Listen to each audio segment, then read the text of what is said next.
예.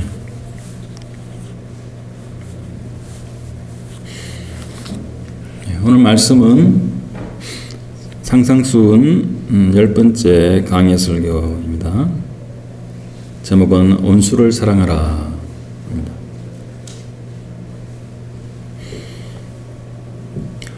자, 원수를 사랑하라 라는 제목인데요. 오늘 말씀은 이 성경의 말씀 중에 우리 인간의 본성과 가장 대립되는 예수님의 말씀이며, 안전과 명예를 지키는 것이 인간의 그 자연스러운 본성인데 그것이 하나님 뜻이 아니라는 것입니다. 그래서 악한 자를 오히려 돕고 원수까지 사랑하라는 그런 오늘 말씀은 그 산상순 전체 말씀의 사실 절정입니다. 그래서 율법의 참뜻이 무엇이며 기독교가 다른 종교랑 어떻게 구별되어지는지를 사실 보여주는 또 그런 말씀이기도 합니다. 그래서 예수님은 제 아들에게 악한 자가 내 오른뺨을 치거든 왼편도 돌려대며 속옷을 뺏고자 하는 자에게는 겉옷까지 벗어주고 억지로 오리를 가게 하거든 심리를 동하고 구하는 자에게는 주고 꾸고자 하는 자에게는 거절하지 말라라고 하십니다. 사실 우리는 이러한 말씀을 대할 때 솔직히 우리 자신에게 물어봐야 됩니다. 과연 내가 이것을 실천할 수 있는가? 아니면 지금 내가 조금이라도 이런 상황이 되면 실천할 수 있는가? 이걸 우리 스스로에게 물어봐야 됩니다. 예수님께서는 이렇게 율법의 참뜻을 설명하시기 바로 전에 그런 말씀하셨죠. 너희의 의가 저 서기관과 바리새인보다 더 낫지 아니하면 결단코 천국에 들어가지 못하리라. 그리고라고 말씀하셨고요. 오늘 말씀 45절에 보시면은 이같이 한즉 하늘에 계신 너희 아버지의 아들이 되리니 라고 하셨는데, 이렇게 어려운 것들을 하지 못하면 그러면 하나님의 자녀가 되지 못하거나 또한 천국에 들어가지 못하게 된다는 말씀인가 아닌가 곰곰이 한 번쯤은 생각해 봐야 되는 것입니다. 또한 예수님의 표현상 강조를 하기 위해서 과장법을 이제 종종 사용하시는데요. 그 대표적인 예가 앞에 나온 그 오른쪽 눈을 빼버려라. 그리고 오른쪽 눈이 너를 실족해 하거든 오른쪽 눈을 빼버리라. 그 다음에 오른쪽 손이 너를 실족해 하거든 오른쪽 손을 잘라버려라. 그런 말씀은 바로 그런 말씀을 문자적으로 그것을 잘못 우리가 해석하면 우리가 그런 잘못된 심적 부담을 가지게 됩니다. 그것이 아니거든요. 그렇지만 또한 한편으로 예수님께서 제자들에게 요구하시는 제자도, 그 제자도의 중요한 요소를 또한 우리는 무시해서도 안 되는 것입니다. 자, 그럼 본론으로 들어가서, 자, 바리새인들이 오늘 말씀 중에 그 율법을 또한 곡해하고 또 자신들의 편이 들어 잘못해서 한 것은 무엇입니까? 그래서 38절에 눈은 눈으로 이는 이로 갚으라 하였다. 자, 바로 이 말씀은 출애굽기 21장 23절에서 25절에 나오는 말씀인데요. 읽어보겠습니다. 출애굽기 21장 23절에서 25절. 그러나 다른 해가 있으면 갚되 생명은 생명으로 눈은 눈으로 이는 이로 손은 손으로 발은 발로 된 것은 된 것으로 상하게 한 것은 상함으로 때린 것은 때림으로 갚을지니라 라고 이제 말씀하셨죠. 자, 이것은 그 당시에 그 각자 사람들에게 주어진 것이 아니라 바로 재판관들에게 주어진 것이었습니다. 그래서 그 어떤 사람이 피해를 끼친 만큼 보상을 하게 하고 또한 벌을 받도록 하는 그런 법이었고, 그렇게 함으로써 악을 방지하는 그런 효과가 분명히 있겠죠.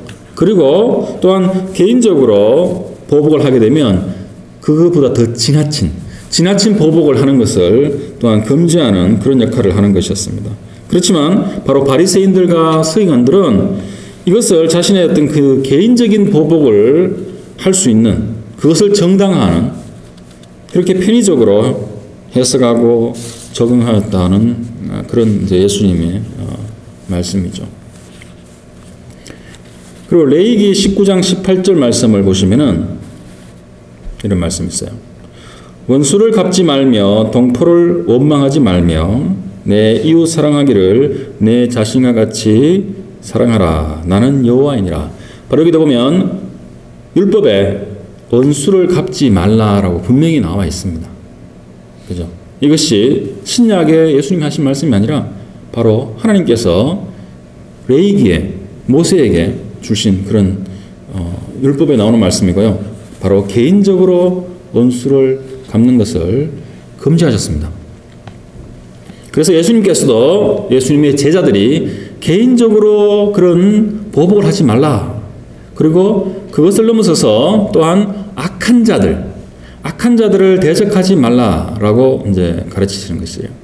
그래서 바로 오른쪽 뺨을 치거든 왼편도 돌려대고, 바로 이런 말씀은 예수를 따르는 그 제자들이 받게 될 그런 모욕과 또는 공격을 염두에 두고 하신 말씀입니다. 그냥 우리 지나가는 사람이 그냥 치고 욕하고 그런 것이 아니고요. 바로 우리가 믿음으로서 신앙 안에서 받게 될 그런 여러 가지 이제 모욕과 그런 핍박과 박해에 대해서 하신 예수님의 말씀인 것입니다. 그래서 그것은 바로 앞에 나오는 마태복음 5장 11절 12절 팔복의 마지막 말씀이죠. 나를 인하여 너희를 욕하고 핍박하고 거짓으로 너희를 거스려 모든 악한 말을 할 때에는 너희에게 복이 있나니 기뻐하고 즐거워하라. 하늘에서 너희의 상이 큼이라. 너희 전에 있던 선지자들을 이같이 핍박하였느니라. 라고 예수님께서 그 앞에 말씀을 그래서 하신 것입니다. 그렇게 해서 하나님의 사람들 이렇게 핍박을 항상 받는데요. 그리고 그 선지자들을 이같이 핍박하였느니라 라고 하셨는데, 바로 선지자들이 어떻게 핍박을 받았는지 히브리서 11장 말씀을 통해서 잠시 보도록 하겠습니다. 그래서 히브리서 11장 33절에서 38절 말씀을 읽겠습니다. 그들은 믿음으로 나라들을 이기기도 하며 의를 행하기도 하며 약속을 받기도 하며 사자들의 입을 막기도 하며 불의 세력을 멸하기도 하며 칼날을 피하기도 하며 연약한 가운데서 강하게 되기도 하며 전쟁에 용감하게 되어 이방 사람들의 진을 물리치기도 하며 이자들은 자기의 죽은 자들을 부활로 받아들이기도 하며 또 어떤 이들은 더 좋은 부활을 얻고자 하여 심한 고문을 받되 구차히 풀려나기를 원하지 아니하였으며 또 어떤 이들은 조롱과 채찍질뿐만 아니라 결박과 옥에 갇히는 시련도 받았으며 돌로 치는 것과 톱으로 캐는 것과 시험과 칼로 죽임을 당하고 양과 염소의 가죽을 입고 유리하여 궁핍과 환난과 학대를 받았으니 이런 사람은 세상이 감당하지 못하느니라. 그들이 광야와 산과 동굴과 토굴에 유리하였느니라. 그렇습니다. 참 고대 시대건 또한 중세건 또한 현대건 관계없이 하나님의 사람들은 그러한 그리스도인의 정체성을 갖고 이 세상의 사회와 조직에서 살아갈 때 자신들이 그 사단의 사주를 받은지도 모르고 그렇게 그 많은 그런 악함을 행하는 그런 사람들의 그 자신들의 생각과 욕심에 따라 하나님의 사람들을 여러 가지로 공격하고 핍박을 하게 되는 것입니다. 그래서 현대에 오늘날 이 순간에도 여러 선교지에서 인도나 또는 중동의 여러 지역에서 또는 중국과 또는 북한에서 그리스도인으로 개종한 자들, 그 사람들이 엄청난 그런 재산적 또는 육체적 핍박을 받고 있습니다. 그것이 매스컴에서도 종종 나오고요. 그리고 선교 소식지를 통해서 자주 접하게 되는 사실입니다.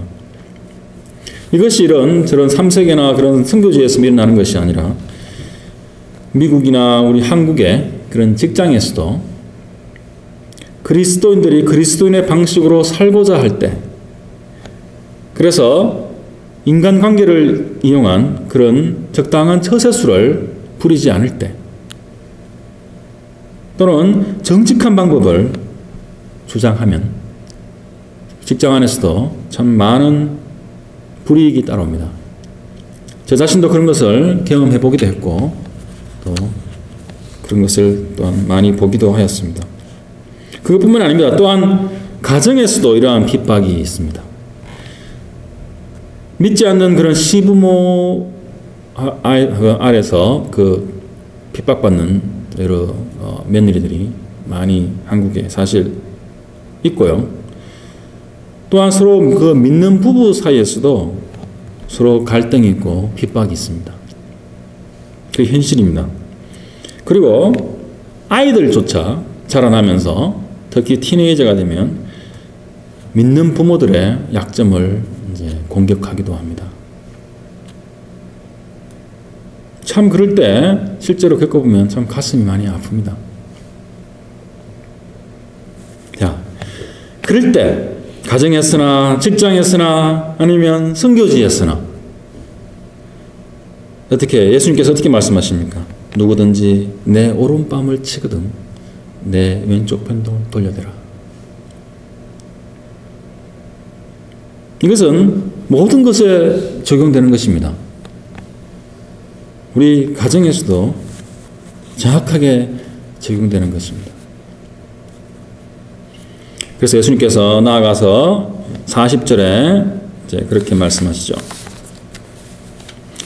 40절에 너를 고발하여 속옷을 가지고 사는 자에게 겉옷까지도 가지게 하며, 그때 그 예수님 때에는 이 옷이 참 귀한 것이었어요. 그래서 이것을 고발을 해서 그 속옷, 예수님이 십자가에서 죽고 나신 다음에 군병들이 그 속옷을 제비뽑기로 해서 나눠 가지죠. 그만큼 이게 가치가 있는 것이에요. 그 다음에 그 겉옷까지 주라는 것은 엄청난 것입니다. 사실은 보통 사람들은 그 당시에 겉옷은 한 벌 내지 두 벌 정도 갖고 있었고, 그 겉옷은 밤에 잘 때 이불로도 대신하고요. 그리고 그때 그 옷감이 비싸기 때문에 아주 귀한 것이었습니다. 그래서 그것을 주라는 것은 요즘처럼 옷이 많은 저희들이 그냥 코트 하나 남에게 주는 그런 것이 아니었어요. 그리고 41절에 누구든지 너를 억지로 어디를 가게 한다, 이 말은 바로 이 말씀이에요. 그 당시에 로마 군인들은 법적으로 그 식민지 사람들에게 자기들의 어떤 그런 병기나 아니면 그런 짐들을 옮기게 할 수 있는 그런 권리가 있었습니다.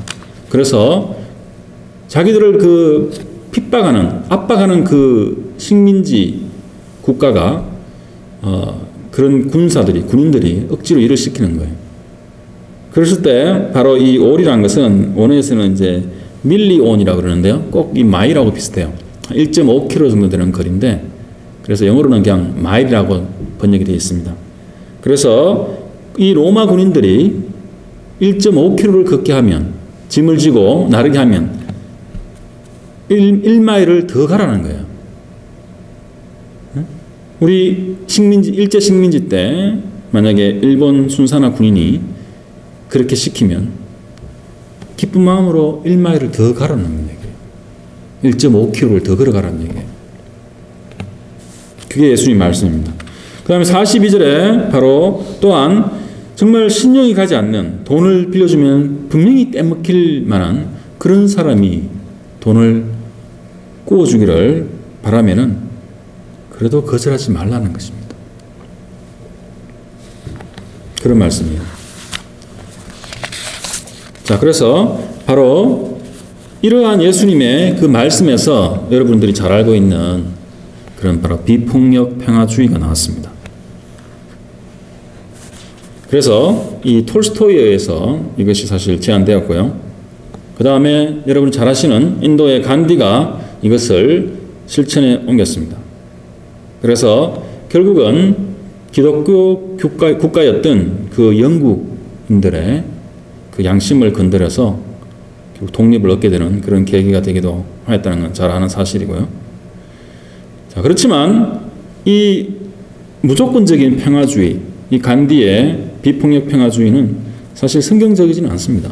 이걸 패시피즘이라고 하는데요. 자, 왜냐하면 성경 그 신약 로마서 13장에 바로 국가의 어떤 그런 역할이 나와요. 그래서 하나님께서는 세상을 운행하시는 데 있어서 바로 교회만 사용하지 않습니다. 국가라는 조직을 사용하세요. 그래서 두 가지 조직을 똑같이 사용하시는데요. 바로 국가는 법의 집행을 통해서 이 지상의 그 나라가 정의를 유지하게 하시는 거예요. 그렇게 사용하시는 하나님의 한 조직이기도 합니다. 또한 성경은 바로 그리스도인이 영적인 악에 대해서 모든 것이 그냥 좋고 모든 것을 그냥 우리가 평화로 다 받아주는 것이 아니라 바로 영적인 악에 대해서는 저항을 하라고 되어 있습니다. 특히 사단에 대해서 그 악한 자라고 했을 때 The Devil이라고 했을 때는 그 사단에 대해서는 저항을 분명히 저항하라고 그렇게 가르칩니다. 그리고 또한 약한 자들을 보호하고 그들을 누르고 수탈하는 자들에 대하여는 맞서 싸우라고 합니다. 그러면서도 개인적인 보복은 절대 하지 말라는 것이 또한 성경의 말씀이죠. 그래서 정의를 세우는 데 있어서 오는 그런 모욕과 핍박은 우리가 개인적인 것은 감수해야 된다는 걸 말씀입니다. 참 그게 쉽게 잘 이렇게 이해가 되지 않을 수도 있는데요. 바로 개인적인 것과 그 공적인 것은 분명히 다르다는 것이에요. 자, 이러한 비폭력 평화주의를 성경적으로 가장 잘 실천한 사람은 바로 미국 현대사에 나오는 흑인 인권운동을 벌였던 마틴 루터 킹 목사님입니다. 그분이 피살되고 그 장례식에는 이러한 글이 낭독되었다고 합니다. 고난의 의미를 아는 사람이 있다면 바로 킹 목사였습니다. 집이 폭탄을 맞았고 13년 동안 날마다 죽음의 위협 속에서 살았으며 공산주의자라는 비난을 받았고 진실하지 않다는 거짓 고소를 당했으며 자신의 흑인 형제에게 칼로 찔렸고 호텔 로비에서 주먹으로 맞았으며 20번 이상 감옥에 갇혔고 때로는 친구들의 배신으로 깊은 상처를 받았습니다. 그렇지만 이 사람은 마음속에 슬퍼함이 없었고 그의 영혼에서 깊은 원한은 쳐들 수가 없었고 그의 마음에는 복수심이 없었습니다. 그리고 그는 이 세상 모든 것을 누비고 다니면서 비폭력과 하나님의 구속적인 사랑을 전파했습니다. 바로 마틴 루터 킹 목사님이 그러한 삶을 살았다는 것이에요. 여러분이 잘 아시다시피 그 유명한 설교 있지 않습니까? I'm dreaming of라고 시작하는 거기에 그 꿈꿨던 바로 그 뭐냐면요. 바로 그 흑인 아이들과 킹 목사님의 그 후손들, 백인 아이들이 이 놀이터에서 같이 뛰노는 것을 I'm dreaming of라고 얘기를 했어요. 지금 한 5, 60년이 지난 다음 지금 우리는 그것을 일상적으로 보고 있죠. 놀이터에서 백인 아이들과 흑인 아이들이 또는 유치원에서 같이 뛰노는 것들을 우리는 쉽게 봅니다. 그렇지만 그거는 그 당시에 이 킹 목사님한테는 꿈이었습니다. Dreaming of라고 하는 것이었어요. 그렇게 사신 분이 바로 이 마틴 루터 킹 목사님입니다. 자, 이분이 어떻게 그러한 삶을 살 수 있었을까요? 그것을 우리가 한번 생각을 해봐야 될 것 같습니다. 조금 전 그 글을 들으시면서 아마 떠오르는 분이 한 분 있지 않았었습니까? 바로 그분은 이런 분입니다. 유대인 성전 수비대가 침을 뱉었고 그의 눈을 가렸고 얼굴을 때렸고 그 다음에 로마 군인들도 그대로 따라했다.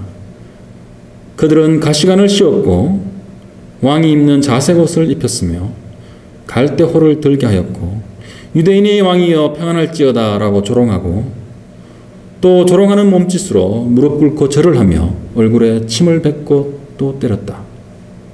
그러나 그는 사랑과 절제와 감내함으로 평화를 끝까지 유지하셨다. 바로 주님에 대한 얘기죠. 주님은 그들의 잔인한 조롱을 끝까지 허용하심으로 보복하기를 완전히 거부하시는 모습을 보여주셨다. 바로 이 모습을 베드로전서 2장 11절에 이렇게 말하고 있습니다.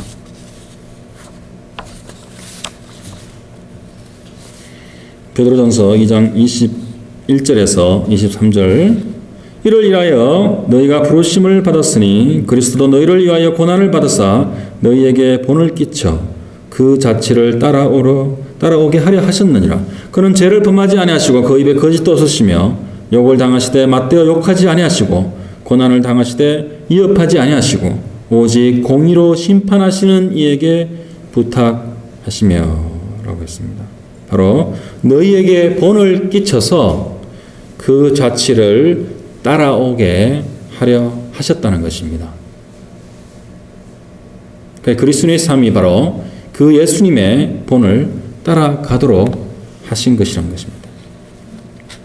바로 예수님은 절대 약한 모습이 아니었습니다. 바로 그 대제사장과 로마 총독 앞에서 조금도 타협하지 않으셨고요. 진리로서 또한 의로서 우뚝 서 계셨던 것입니다. 바로 악한 자들은 예수님을 마음껏 유린하고 또한 채찍질하고 십자가에 못 박았는 것입니다. 바로 예수님이 드러내신 그 3년 동안 공생애 동안 드러내신 그 하나님의 의, 그 무엇입니까?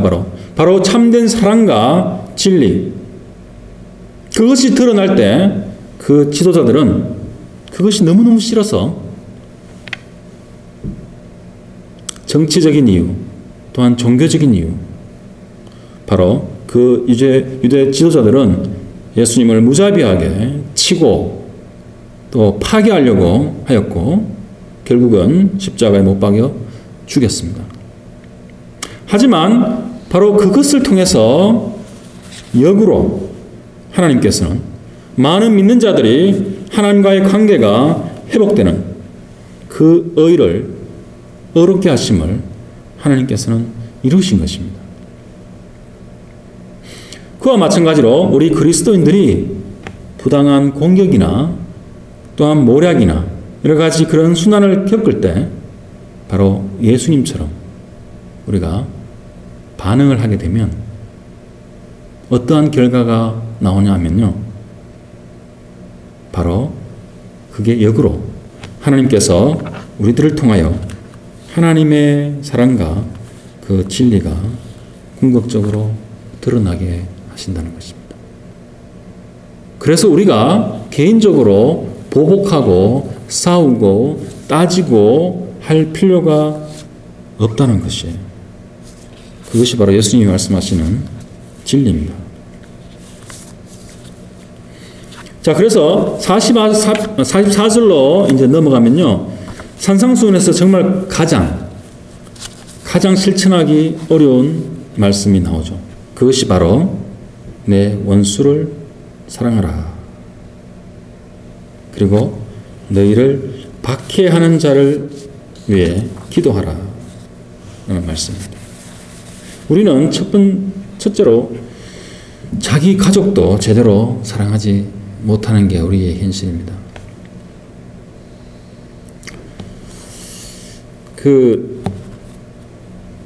통계적으로 비교적 행복한 그 부부관계를 유지하고 있는 그런 많은 남편들이 때때로 왜 이 아내와 결혼을 해서 내가 이 고생을 하나 라는 생각을 실제적으로 많이 한답니다.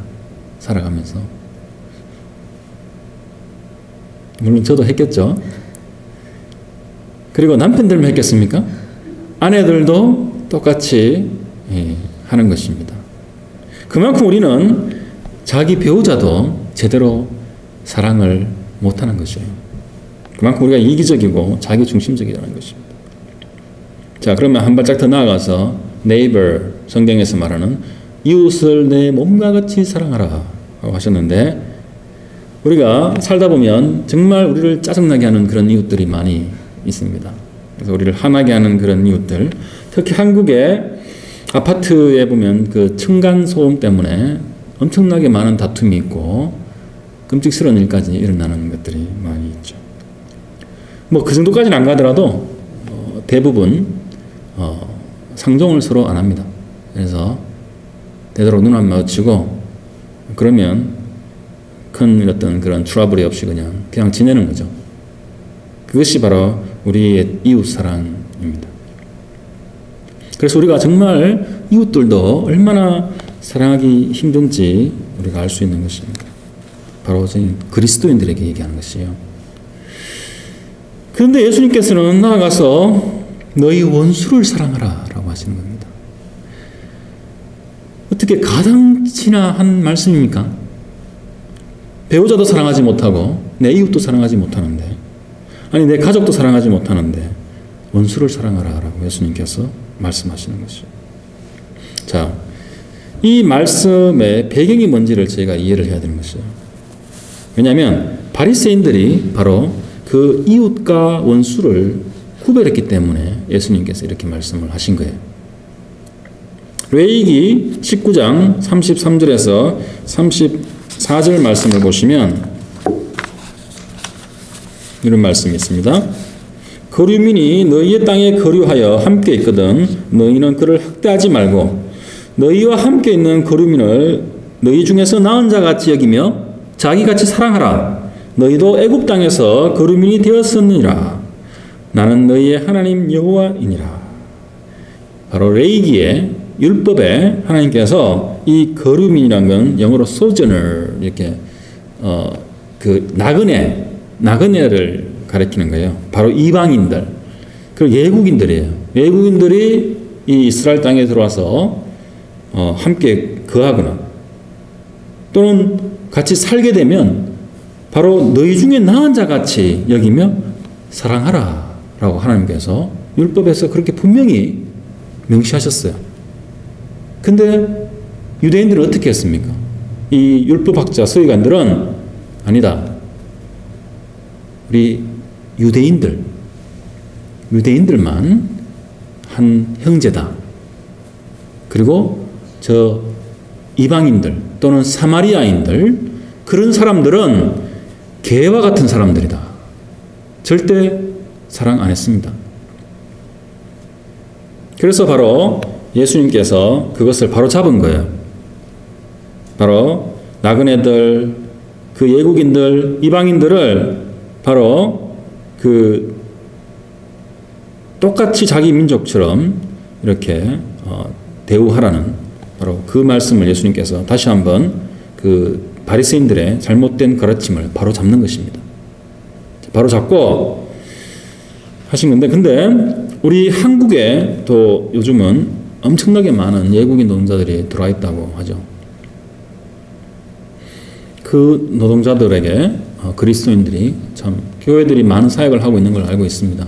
또 목사님들이 그런 외국인 노동자 사역을 한 분도 있고, 그렇지만 참 엄청나게 부족한 현실이죠. 우리가 미국에 한 30년 전에 왔을 때 많은 인종차별을 겪었던 이상으로 그 외국인들이 많이 겪고 있다는 소식을 많이 듣습니다. 그리고 이 미국 땅에도 많은 난민들이 있어요. 레퓨지라고 들어오죠. 들어오는데 우리가 그렇게 교회에서 또 그리스도인들이 참 그렇게 많이 그분들을 돕고 있지는 못하는 것 같습니다. 그래서 이 랜싱 지역에서도 그런 사역을 하시는 분들이 있는 걸 제가 알고 있는데, 저희가 나중에 이제 여력이 되면 그런 사역도 같이 하면 참 좋을 것 같아요. 그리고 북한에서 또 탈북하신 분들이 한국에도 많이 있지만 미국으로도 많이 옵니다. 그래서 제가 이전에 살던 곳에서 북한에서 탈북하신 분들을 같은 교회에서 섬겼는데요. 그 새로 금방 결혼한 커플이었어요. 근데 젊은 부부는 아니고 그 남자분은 그 러시아 벌목공으로 가셨다가 그 TV의 그 60분 드라마에도 출연하셨다 하더라고요. 그래서 10년 이상 일을 하시다가 탈출해서 러시아 모스크바로 가서 도피 생활을 하시다가 우연히 그 세례 또는 침례를 받았다는 그걸로 해서 6대1의 경쟁을 뚫고 미국으로 가겠다 해서 그리스도인이라는 그걸로 해서 합격해서 들어왔답니다. 미국으로. 그래서 그래 오신 분이 있어요. 그래서 그분이 참 우스갯소리로 그 비자를 받았을 때 모스크바에서 이런 생각을 했대요. 아, 미국은 들어오면 100%가 다 그리스도인들이구나. 그럴 것이라고 본인은 믿었대요. 왜냐하면 자기가 그 세례나 침례를 받았기 때문에 그 비자를 받게 됐다는 거예요. 다른 5분들은 못 받고 그냥 뭐 한국으로 가셨답니다.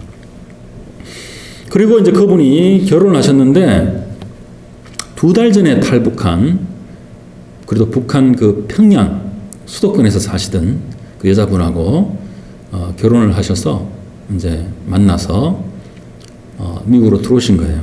그래서 그 우리 자매님을 저희가 이제 또 교제를 했는데 처음에는 되게 이렇게 불편하시더라고요. 왜냐하면 북한에서 평생을 사시다가 한 40년 가까이 사시다가 2달 만에 이 미국이라는 땅에 오셔서 이제 그 교회에 나오게 되고 이제 같이 교제를 하니까 참 어색해 했었습니다.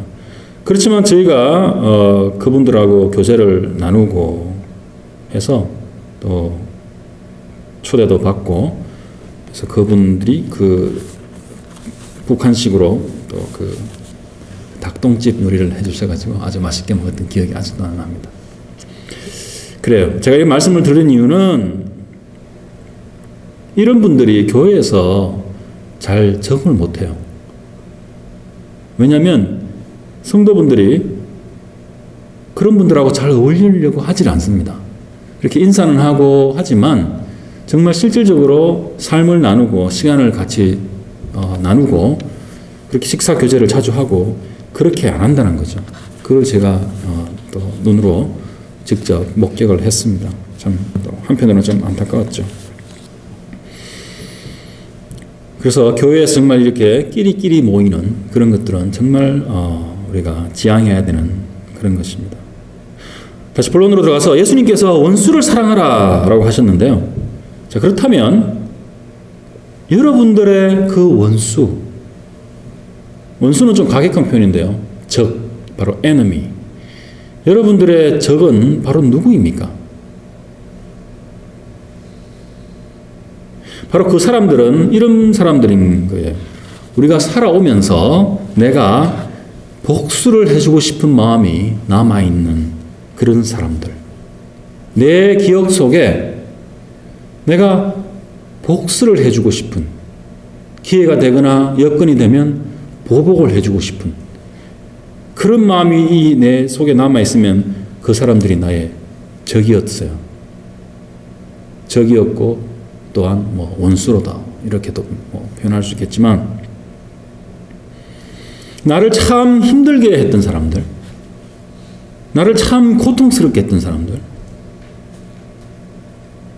그런 사람들이 나의 이 기억 속에 자리를 잡고 있는 경우, 그런 사람들이 바로 예수님께서 하시는 내 원수를 사랑하라는 그런 사람들입니다.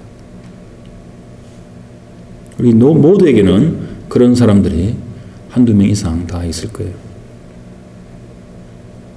바로 그들을 대응하는 바로 그리스도인의 길은 바로 예수님께서 오늘 말씀하신 그겁니다. 바로 그들이 잘 되기를 바라고 그들이 하나님의 축복을 받기를 기도해 주는 것. 그것이 오늘 예수님께서 말씀하시는 것이에요. 이것은 예수님의 명령이기도 하지만 우리가 명령이기 때문에 해야 되는 것이 아니에요. 우리가 그렇게 하게 될 때 우리는 진정으로 자유로워집니다. 여러분이 누구를 미워하고 계속 그런 상태로 있다면은 그냥 잊혀지고 있는 그런 상태라면 사실 완전히 자유로워진 상태가 아니에요. 바로 그것이 올무가 되고 여러분 자신을 구속하고 있는 것입니다. 그래서 그분들을 용서하고 또한 잘 되기를, 하나님의 축복을 받기를, 영적인 축복을 바라면서 우리가 기도를 할 때 우리가 자유로워지는 것입니다. 예수님께서 십자가상에서 달리셨을 때 그 예수님을 못 박은 자들을 위해서 이렇게 기도하시죠. 아버지여 저들을 사하여 주옵소서. 자기들이 하는 것을 알지 못함이니이다. 누가복음 23장 34절에 말씀하는데요. 바로 예수님께서 자신을 못 박는 자들을 위해서 기도를 하시는 장면이죠.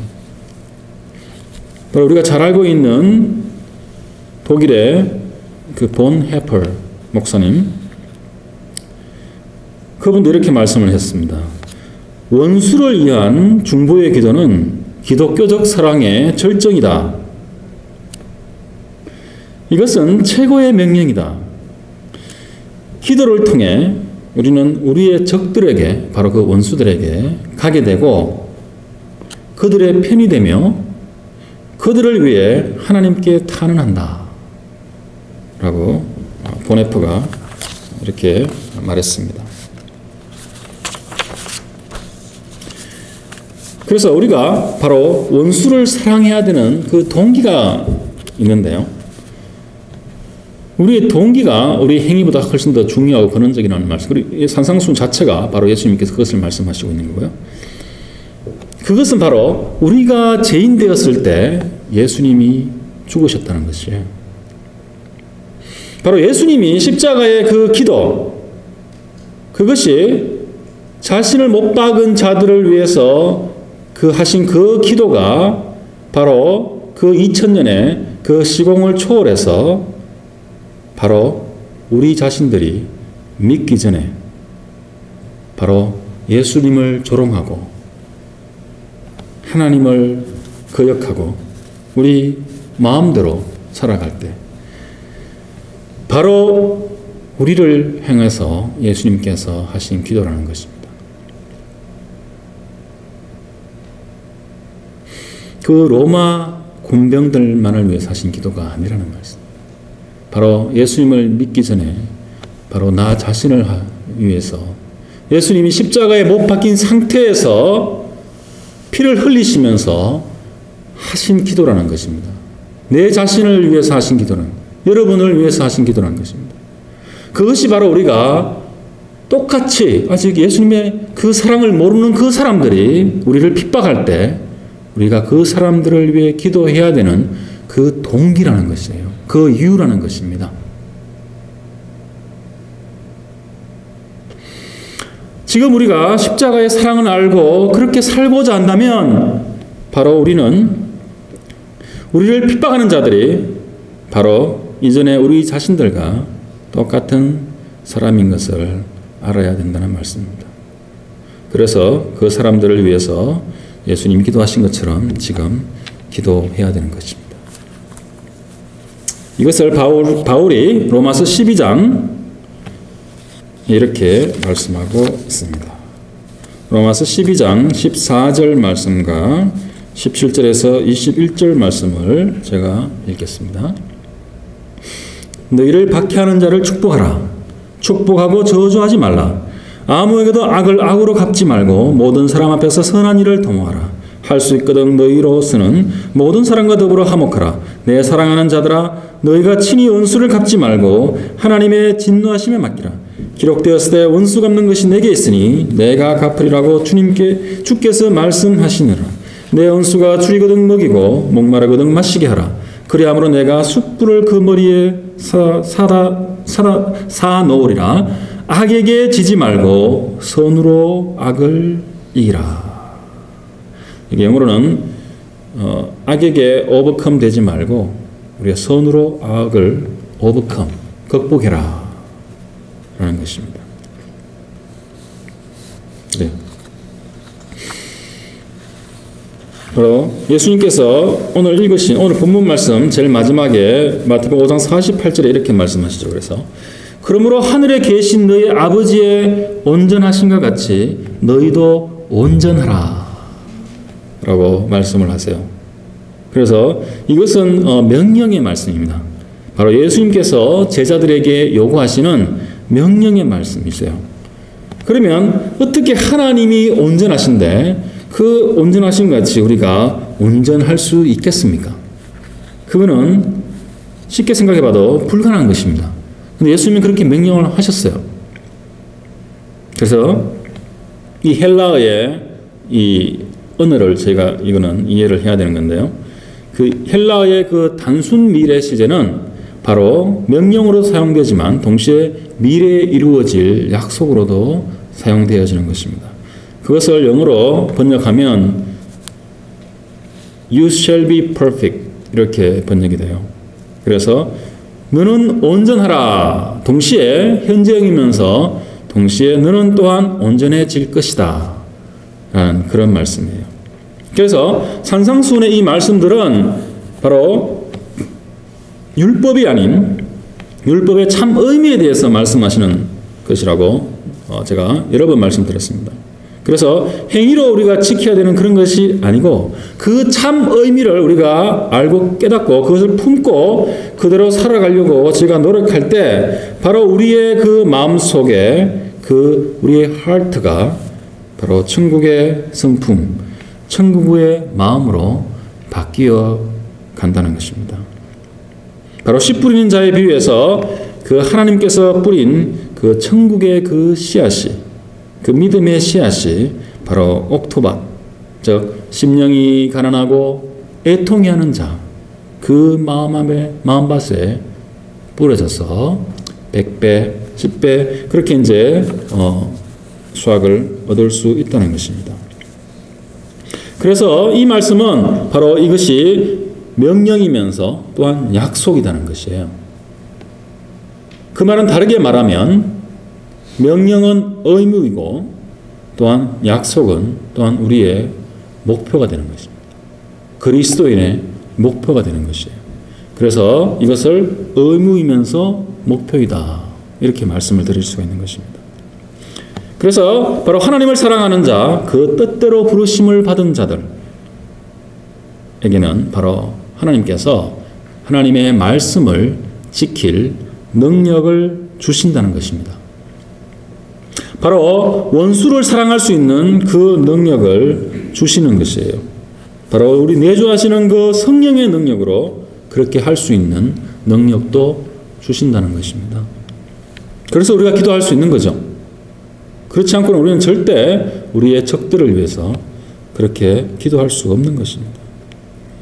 또한 그것이 그래서 우리가 그리스도임을 드러내는 증거이기도 한 것입니다.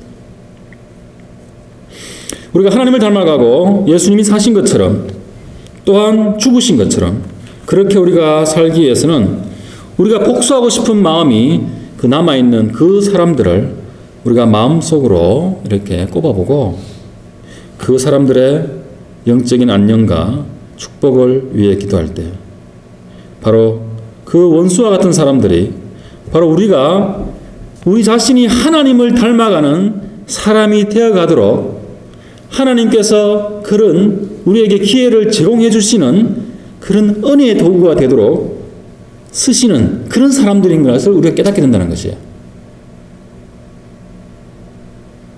하나님이 아무런 계획도 없이 그냥 우연히 그런 것이 일어난 것이 아니라 바로 그러한 사람들이 하나님이 쓰시는 도구가 되어서 우리를 훈련시키시는, 우리를 더욱 사랑하게 하는,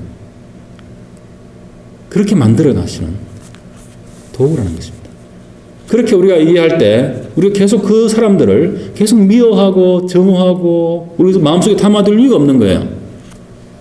왜냐하면 하나님께서 우리를 위해서 준비하신 도구이시기 때문입니다. 그것이 바로 하나님의 정말 신비하고도 인간의 그 상상을 초월하는 하나님의 능력이 되는 것입니다. 그래서 우리는 우리의 원수를 사랑하고 그 원수를 위해서 또한 기도할 수 있는 것입니다. 오늘 제가 몇 가지 이제 그 이유를, 그 동기가 되는 것을 이제 말씀을 드렸습니다. 이제 원수를 사랑하실 수 있겠습니까? 또 그 사람들을 위해서 기도를 할 수 있겠습니까?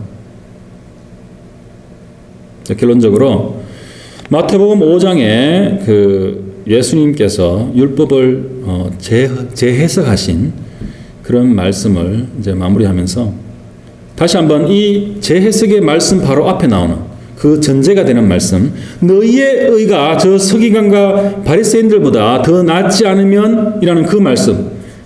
그래서 우리의 의가 제가 지난 한 4주 동안 드린 그 말씀에 이 비추어 봤을 때 우리의 의가 저 서기관들과 바리새인들보다 더 나은지를 분명히 한번 짚어보고 넘어가야 될 것 같습니다. 그래서 우리의 그 영적인 그런 안전을 위해서 너무나 중요한 일이기도 한 것입니다. 바로 첫 번째 제가 말씀드린 것처럼 네 가지 시간 중에 바로 형제나 가정에서 화를 내지 않는 것, 그리고 특히 아이들에게 우리가 화를 내지 않는 것. 제가 특히 가정에 적용해서 많은 시간을 들여서 그 아이들에게 화를 내지 않는 것에서 말씀을 드렸습니다. 우리는 어떻게 하고 있습니까? 그리고 둘째로 부부관계에 충실하고 가정에 주신 그런 축복을 마음껏 누리는 것. 그것을 잘 하고 계십니까? 가정에 주신 축복을 우리가 마음껏 누리고 있는 그것을 잘 하시는 것도 참 중요한 것이에요. 그리고 세 번째, 지난번 말씀인데요. 헛된 약속을 하지 않고 거짓을 말하지 않고 오직 진리만을 말하는 것. 이것도 바로 예수님이 하신 말씀이고요. 그리고 오늘 그 마지막으로 악한 자를 대적하지 않고 선으로 악을 이기며 원수를 위하여 기도하고 축복해 주는 것. 그것이 예수님께서 예를 드신 크게 네 가지로 바로 저 서기관들과 바리새인들, 정말 그 당시에 최고로 어려운 자들보다 더 나은 어려운 자가 되는 것입니다. 저희들이. 어떻게 더 어려우세요? 네. 여러분들은 분명히 더 어려우실 것입니다. 바로 이러한 것들을 예수 그리스도의 그 순종과 희생, 즉 죽음과 부활에 연합하여 우리 인생 가운데 조금씩 실천해 나갈 때 우리는 분명히 그 하나님의 나라에 들어갈 것입니다. 기도하시겠습니다. 하나님 아버지 감사합니다. 오늘 예수님의 말씀을 통해서 과연 우리가 어떻게 원수를 사랑할 수 있는지, 또 원수를 위해서 그 영적인 축복을 위해서 기도할 수 있는지 말씀을 상고하여 봤습니다. 주님, 정말 우리의 육으로는 우리 가족조차도 사랑하지 못하는 저희들입니다.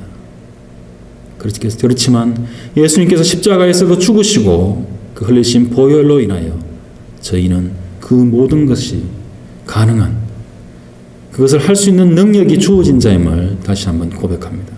주님, 성령께서 수정하셔서 저희가 온전히 예수 그리스도의 말씀에 순종해가는 그런 제자들이 다 될 수 있도록 주님 축복하여 주시고 인도하여 주시기를 간절히 기도드립니다. 이 모든 말씀 예수님 이름으로 기도드렸습니다.